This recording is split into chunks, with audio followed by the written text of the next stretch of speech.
پیاری پیاری بہنیں اور میرے پیارے بھائیوں، اللہ جب کسی بندے کو دولت دینے والا ہوتا ہے تو پہلے 3 کڑوی گھونٹ ضرور پلاتا ہے۔ دولت آنے سے پہلے 3 تکلیفیں ضرور ملتی ہیں۔ زندگی میں اگر کبھی یہ تینوں یا ان تینوں میں سے کوئی ایک تکلیف محسوس ہو تو سمجھ جانا کہ بس اب دولت آنے والا ہے۔ دولت آنے سے پہلے 3 تکلیفیں ضرور ملتی ہے۔ پہلی تکلیف یہ ہے کہ پیاری بہن اور میرے محترم بھائی، کیا تم نے کبھی سوچا ہے کہ کچھ لوگ راتوں رات بدل کیوں جاتے ہیں؟ جو کل سڑکوں پر دھکے کھا رہے تھے، آج ان کے پاس گاڑیاں، بنگلے اور عزت کیوں ہے؟ کیا تم نے کبھی محسوس کیا ہے کہ دولت آنے سے پہلے زندگی اچانک بوجھ کیوں بن جاتی ہے؟ کیا یہ بدقسمتی ہے یا کسی آنے والی خوشحالی کی پیش خیمہ؟ لوگ سمجھتے ہیں کہ جب زندگی تنگ ہو جائے تو شاید اللہ ناراض ہو گیا ہے، لیکن حقیقت اس کے برعکس ہوتی ہے۔ جب تمہاری روح درد سے گزر رہی ہوتی ہے تب تمہاری محنت بے اثر لگتی ہے۔ جب تم ہر دروازے سے خالی ہاتھ لوٹتے ہو تو یاد رکھو، یہی وہ لمحہ ہوتا ہے جب آسمان پر تمہارے لیے کچھ بڑا لکھا جا رہا ہوتا ہے۔ وہی وہ مقام ہے جہاں اللہ تعالی آزمائش کے پردے میں انعام چھپا دیتا ہے۔ دولت، عزت اور خوشحالی کبھی اچانک نہیں آتی۔ اللہ ہر اس بندے کو جو دولت دینے والا ہوتا ہے پہلے 3 کڑوے گھونٹ ضرور پلاتا ہے۔ 3 ایسے تکلیفیں جن میں گزرنے بغیر کوئی بھی انسان بنے ہوئے انسان کا درجہ نہیں پا سکتا۔ یہ تکلیفیں روح کو چیرتی ہے، غرور کو مٹاتی ہے اور انسان کو اندر سے اس قابل بناتی ہے کہ وہ محنت کو سنبھال سکے، اس میں برباد نہ ہو۔ یہ اللہ چاہتا ہے کہ تم اندر سے تیار ہو جاؤ تاکہ جب دولت آئے تو وہ تمہیں بگاڑے نہیں بلکہ سنوار دے، کیونکہ دولت سے پہلے اللہ تمہیں قابل دولت بنانا چاہتا ہے۔ سوال یہ ہے کہ تم ان تکلیفوں سے گزرنے کے لیے تیار ہو؟ کیا تم وہ درد سہ سکتے ہو جو خوشحالی کا پیش خیمہ ہوتا ہے؟ کیونکہ یاد رکھو، جس پر اللہ مہربان ہوتا ہے اسے پہلے توڑنا ضرور ہے اور اسے وہ توڑتا ہے اسے آخر کار بنا بھی دیتا ہے۔ آج ہم بات کریں گے ان 3 تکلیفوں کی جن سے گزرے بغیر دولت کبھی نہیں آتی اور خوشحالی کبھی نہیں بنتی۔ دولت آنے سے پہلے 3 تکلیفیں ضرور ملتی ہے۔ نمبر 1، تنہائی کی تکلیف۔ جب اللہ تمہیں دولت مند کر دینا چاہتا ہے تو تمہیں سب سے الگ کر دیتا ہے، سب سے تنہا کر دیتا ہے۔ دوست، رشتے، محفلیں سب کچھ دور ہو جاتی ہے۔ جب اللہ تعالیٰ کسی بندے کو دولت مند بنانا چاہتا ہے تو سب سے پہلے وہ اس کے ارد گرد کے ماحول کو بدل دیتا ہے۔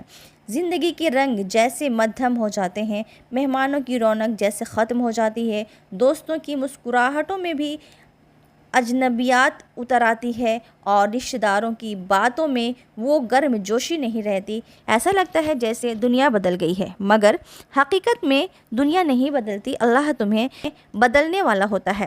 وہ تمہیں ایک ایسی تنہائی میں لے جاتا ہے جہاں نہ کسی کی ہمدردی ہوتی ہے، نہ کسی کی صحبت اور نہ کوئی کاندھا۔ تم رہ جاتے ہو صرف تمہارے آنسو، تمہاری سوچیں اور تمہارا رب۔ یہی تنہائی دراصل پہلا جینا ہے دولت کے سفر کا، کیونکہ اللہ جانتا ہے کہ جب تم تکیہ کرتے رہو گے تم اپنی اصل طاقت کو نہیں پہچانو گے، اس لیے وہ تمہیں سب سے کاٹ دیتا ہے تاکہ تم اپنی اصل بنیاد پر واپس آ سکو۔ تم سیکھو گے سہارا صرف اللہ ہے، رزق کا دروازہ صرف وہی کھولتا ہے، عزت اور خوشحالی کا مالک بھی وہی ہے۔ پہلے پہل یہ تنہائی بہت تکلیف دیتی ہے۔ دل چاہتا ہے کہ کوئی بات کرے، کوئی سمجھائے، کوئی گلے لگائے، مگر ہر بار تمہیں خاموشی ملتی ہے، وہ خاموشی جو چیخوں سے زیادہ شور مچاتی ہے۔ اور یہی وہ لمحہ ہوتا ہے جب تم دل ہی دل میں کہتے ہو، یا اللہ میں تنہا ہو گیا ہوں۔ اللہ تمہاری یہی صدا سننا چاہتا ہے۔ وہ چاہتا ہے کہ تمہاری زبان سے نکلے کہ اب میں صرف تجھ پر بھروسہ کرتا ہوں۔ جب انسان اس مقام پر پہنچتا ہے تو سمجھو دروازہ کھلنے والا ہوتا ہے، کیونکہ تنہائی انسان کو توڑتی نہیں، تراشتی ہے۔ جیسے سونا آگ میں دب کر خالص بنتا ہے، ویسے ہی انسان تنہائی کے درد میں گزر کر مضبوط اور خالص بنتا ہے۔ اصل وہی لمحے ہوتے ہیں جب اللہ تمہارے قریب ہوتا ہے۔ وہ تمہاری خاموشی کو سنتا ہے، تمہاری نیندوں کو سکون دیتا ہے، تمہارے دل میں نئے راستے پیدا کرتا ہے۔ دن گزرتے ہی اور تمہارے اندر کی دنیا بدلنے لگتی ہے، تمہاری سوچیں گہری ہونے جاتی ہے، تمہاری دعائیں پختہ ہو جاتی ہے۔ تم اب لوگوں کے رویے سے نہیں ٹوٹتے، بلکہ تمہارے اندر ایک نیا یقین جاگ اٹھتا ہے کہ میرا رب میرے ساتھ ہے۔ یہی یقین تمہیں نئی طاقت دیتا ہے، اور جب اب تم لوگوں کے محتاج نہیں رہے، اب تم اس کے فیصلے پر راضی ہو، تو وہ تمہیں نوازنا شروع کر دیتا ہے۔ پھر وہی دنیا جس سے تمہیں تنہا چھوڑا تھا، وہی تمہارے ڈھونڈنے لگتی ہے۔ وہی دوست، وہی رشتے، وہی لوگ تمہاری کامیابی کے قصے سننے لگتے ہیں، مگر تم اب وہ پرانا انسان نہیں رہے۔ تم بدل چکے ہو، تمہاری دولت کے ساتھ ساتھ شور بھی ملا ہے، تمہیں عزت کے ساتھ سکون بھی ملا ہے، اور تم جانتے ہو یہ سب کسی انسان کی مہربانی نہیں، بلکہ اس رب کی قدرت ہے جس نے تمہیں تنہائی کے امتحان سے گزارا۔ اللہ جب کسی کو دولت دیتا ہے تو صرف مال نہیں دیتا، وہ عقل دیتا ہے، صبر دیتا ہے، شکر دیتا ہے، مگر یہ سب حاصل کرنے کے لیے تمہیں تنہائی کے کٹھن راستے سے گزرنا پڑتا ہے۔ یہ مرحلہ ہے جہاں انسان کے ارادے آزمائے جاتے ہیں، کوئی اس درد میں ٹوٹ جاتا ہے، کوئی اس درد میں نکھر جاتا ہے۔ جو نکھر جاتا ہے وہی دولت کے قابل بنتا ہے۔ یاد رکھو، اللہ کی حکمت بہت گہری ہے، یہ تمہیں تکلیف دیتا ہے تاکہ تمہارے دل کو نرم کرے، تمہیں تنہا کرتا ہے تاکہ تمہیں توجہ اپنی طرف موڑے، وہ تمہیں خاموشی دیتا ہے تاکہ تم اس کی آواز سن سکو، اور جب تم اس آواز کو سننے لگتے ہو تو پھر دولت آنا کوئی بڑی بات نہیں رہتی، پھر دولت تمہارا امتحان نہیں رہتی بلکہ انعام بن جاتی ہے۔ لہٰذا جب کبھی بھی تمہاری زندگی میں ایک عجیب سی خاموشی، ایک بے سبب تنہائی آنے لگے تو گھبرانا مت، یہ اشارہ ہے کہ تمہارے لیے کچھ بڑا لکھا جا چکا ہے۔ اللہ تعالیٰ تمہیں تیار کر رہا ہے، کہ تمہیں نکھار رہا ہے، تمہیں دنیا کے شور سے کاٹ کر اپنی بارگاہ میں کھڑا کر رہا ہے۔ تمہارا کام صرف ایک ہے، صبر کرنا، شکر کرنا اور یقین رکھنا، کیونکہ تنہائی خاموشی محرومی نہیں ہوتی بلکہ آنے والی نعمتوں کا اطلاع ہوتی ہے، اور جب وہ لمحہ آتا ہے کہ دولت، عزت، سکون اور خوشحالی سب تمہاری دہلیز پر اترتے ہیں، تو تم اپنے رب کے سامنے سجدہ ریز ہو کر یہ کہتے ہو، اے میرے اللہ، اگر تو نے مجھے اس تنہائی سے نہ گزارا ہوتا تو میں کبھی یہ جان ہی نہیں پاتی کہ اصل سکون، اصل دولت اور اصل تعلق صرف تیرے ساتھ ہے۔ دولت آنے سے پہلے 3 تکلیف ضرور ملتی ہے۔ نمبر 2، صبر کی آزمائش۔ مولانا رومی فرماتے ہیں، صبر وہ دروازہ ہے جہاں سے اللہ کی رحمت داخل ہوتی ہے، یہ وہ دروازہ ہے جس پر کھڑے ہو کر انسان کو اپنی ساری تمام توانائیاں، امیدیں اور خواہشیں آزمائش کی بھٹی میں ڈالنی پڑتی ہے۔ مولانا رومی فرماتے ہیں، صبر وہ دروازہ ہے جہاں سے اللہ کی رحمت داخل ہوتی ہے، مگر یہ دروازہ آسانی سے نہیں کھلتا، اس کے آگے کوئی طوفان کھڑے ہوتے ہیں، کوئی اندھیرے چھائے ہوتے ہیں، کئی آنسو بہانے پڑتے ہیں۔ جب اللہ تمہیں نوازنے والا ہوتا ہے تو وہ تمہیں صبر کا امتحان لیتا ہے، کبھی دیر کے ذریعے، کبھی محرومی کے ذریعے، کبھی تمہیں قریب کے چیز کو تم سے چھین کر تم دعا کرتے ہو، محنت کرتے ہو، سب کچھ کر گزرتے ہو، مگر دروازہ بند رہتا ہے۔ یہی وہ وقت ہوتا ہے جب تمہارے اندر وہ 2 دروازہ جم لیتی ہیں، ایک کہتی ہے چھوڑ دو، کچھ نہیں ہونے والا، دوسری کہتی ہے رکو، اللہ دیکھ رہا ہے، اور جو انسان دوسری آواز کو مان لیتا ہے وہی اصل کامیاب ہوتا ہے۔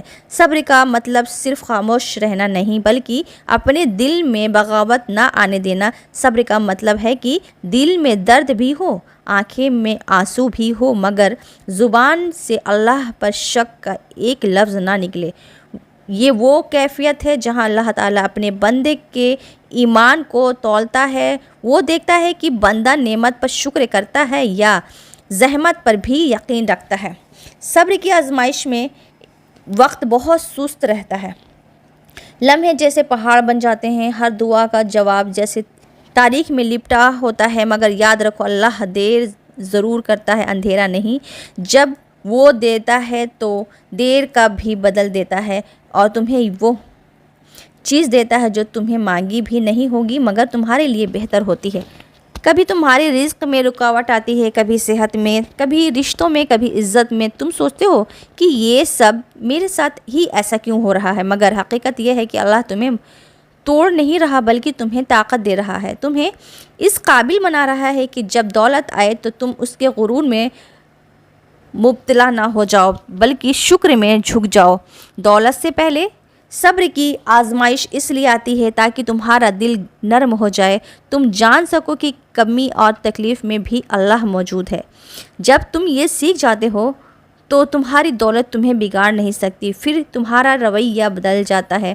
پہلے تم چھوٹی چھوٹی چیزوں پر شکوہ کرتے، اب تو خاموشی سے مسکرا کر کہتے ہو میرا رب بہتر جانتا ہے۔ یہ جملہ تمہارے ایمان کی علامت بن جاتا ہے، اور یہی ایمان تمہیں رزق کے دروازے کھولتا ہے۔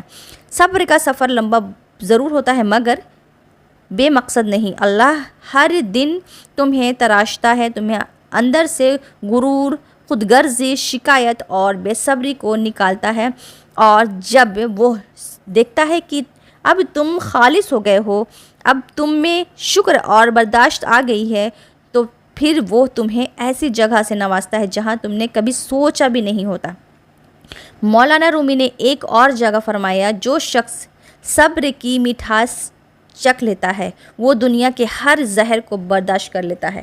یہی صبر کا کمال ہے کہ جب تمہیں پاس کچھ بھی نہیں رہتا پھر بھی تمہارے دل میں امید رہتی ہے، جب سب دروازے بند ہوتے ہیں پھر بھی تمہاری آنکھوں میں یقین کا دیا جلتا ہے، اور دیا ہی ایک دن تمہیں روشنی تک لے جاتا ہے۔ صبر کی آزمائش اکثر اس وقت پر ہوتی ہے جب کامیابی ایک قدم کے فاصلے پر ہوتی ہے، لیکن انسان تھک کر واپس مڑ جاتا ہے۔ اللہ کہتا ہے میں نے تمہیں تھوڑا سا اور روکا تھا تاکہ تمہیں بڑا انعام دے سکوں، تم نے صبر نہ کیا، جو تمہارا تھوڑا سا امید ٹھہر جاتا وہ سب پا لیتا۔ صبر کی آزمائش تمہارے ایمان کا پیمانہ ہے، اللہ تمہیں دیکھ کر دیکھتا ہے، اللہ تمہیں دکھ دے کر دیکھتا ہے کہ تم اس سے ناراض ہوتے ہو یا اس کے قریب ہوتے ہو۔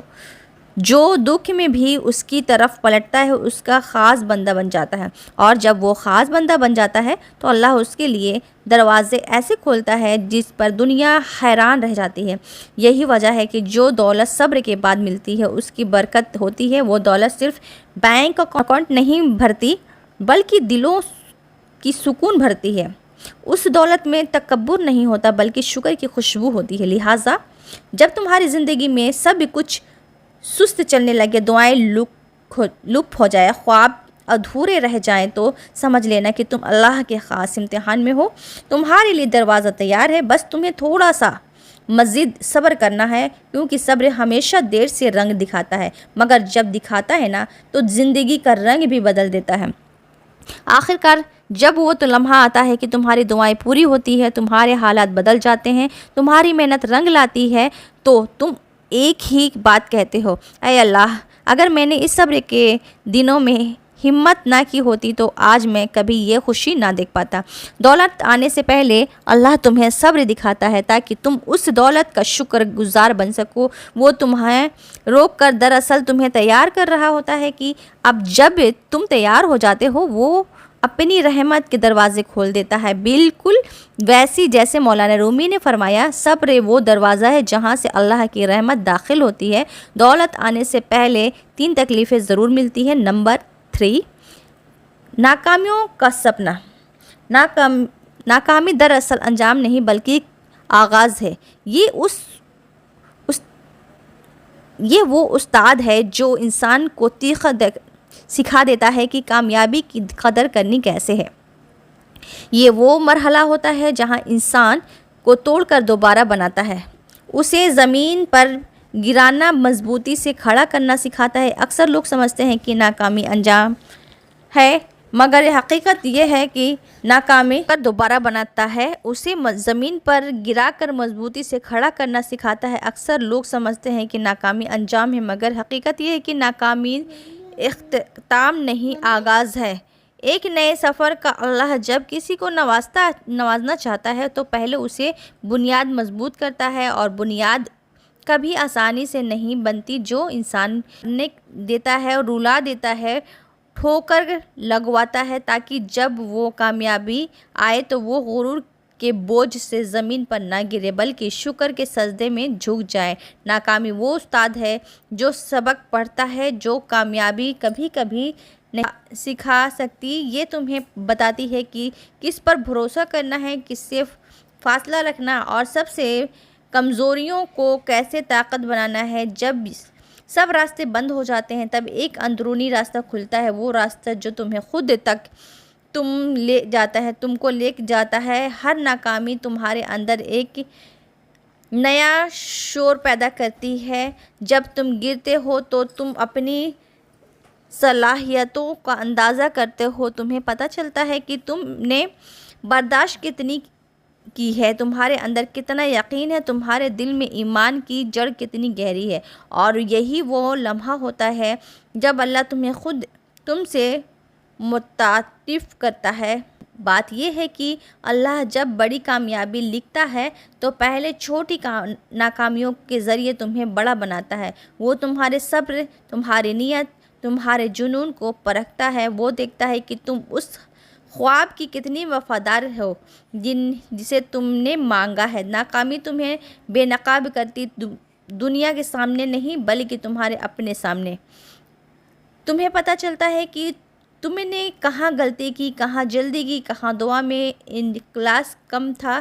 یہ تمہیں وہ شعور دیتی ہے جو کامیابی کے وقت تمہیں سنبھال کر رکھتا ہے، اور جب تم دوبارہ اٹھتے ہو تم پہلے جیسے نہیں رہے، تم بدل چکے ہوتے ہو۔ ناکامیوں کے وقت تمہارے اندر کی روشنی ٹمٹماتی ہے، ایسا لگتا ہے جیسے سب ختم ہو گیا، مگر وہ روشنی اگر تم سنبھال لو تو وہ تمہاری راہ دکھانے والی بن جاتی ہے۔ اللہ تمہیں طریقوں میں رکھ کر تمہاری اپنی روشنی پہنچاتا ہے۔ وہ تمہیں خالی کر کے بھرنا چاہتا ہے، تمہیں روک کر آگے بڑھانا چاہتا ہے، تمہیں توڑ کر مکمل کرنا چاہتا ہے۔ مولانا رومی فرماتے ہیں، زخم وہ جگہ ہے جہاں سے روشنی تمہارے اندر داخل ہوتی ہے۔ ناکامی دراصل وہ زخم ہے جس میں تمہیں اندر کی روشنی نکالتی ہے۔ یہ تمہیں سکھاتی ہے کہ کامیابی صرف جیتنے میں نہیں بلکہ ہار کر بھی نہ رکنے میں ہے۔ اور پھر ایک دن آتا ہے کہ جب تم وہی کام دوبارہ کرتے ہو تم جس میں کبھی ناکام ہوئے تھے، لیکن اس بار تمہارا اندازہ، تمہارا یقین، تمہارا ایمان بدل چکا ہوتا ہے۔ اب تمہاری سوچ میں گہرائی، عمل میں اخلاص اور دل میں یقین ہوتا ہے، اور تب اللہ کہتا ہے، یہ میرا بندہ تیار ہے، اب میں اسے وہی دوں گا جو اس نے کبھی سوچا بھی نہیں تھا۔ اس لیے کہا جاتا ہے کہ ناکامی تمہیں روکتی نہیں بلکہ تمہیں رخ دکھاتی ہے کہ اس سمت کا جہاں تمہیں جانا ہوتا ہے۔ یہ تمہاری زندگی کا وہ سبق ہے جو تمہیں آنے والی دولت کی حفاظت سکھاتا ہے، کیونکہ جو انسان ناکامی دیکھ چکا ہے وہ کبھی غرور میں نہیں ہوتا، وہ ہمیشہ شکر میں جیتا ہے۔ آخرکار جب دولت آتی ہے، عزت بڑھتی ہے، مقام بنتا ہے تو تم پیچھے مڑ کر دیکھتے ہو اور کہتے ہو کہ اگر وہ ناکامیاں نہ ہوتی تو میں یہاں کامیاب سمجھ ہی نہ پاتا۔ تمہاری ہر آنسو، ہر شکست، ہر رات کی نیند تمہاری تکلیف سے سفر کی اینٹ تھی، اور اللہ نے ہر ٹھوکر کو تمہارے لیے سیڑھی بنا دیا۔ اس لیے یاد رکھو، ناکامی انجام نہیں، آغاز ہے۔ یہ استاد ہے جو تمہیں سکھاتا ہے کہ جب کامیابی آئے تو تم اس کی قدر کیسے کرو۔ یہ وہ مرحلہ ہے جو تمہیں دولت کی قابل بناتا ہے، اور جب تم یہ سبق سیکھ لیتے ہو تو دولت تمہارے لیے ہاتھوں میں نہیں تمہارے دل میں بھی اترتی ہے۔ اے اللہ، ہمیں ناکامی سے صبر، شکستیوں میں ہمت اور آزمائشوں میں تیرا قرب عطا فرما۔ ہم گرتے ہیں تو ہمیں اٹھنے کی ہمت دے، جب روتے ہیں تو دل میں یقین دے، اور یہ آنسو کامیابی کی بنیاد ہے۔ ہمیں وہ بصیرت سے دے کہ ہم اپنی ہر ٹھوکر کو تیری عطا سمجھیں، ہر نقصان میں تیرا کرم دیکھیں، ہمارے دل کو غرور سے پاک کر دے۔ آمین اے میرے رب العالمین۔ اللہ حافظ۔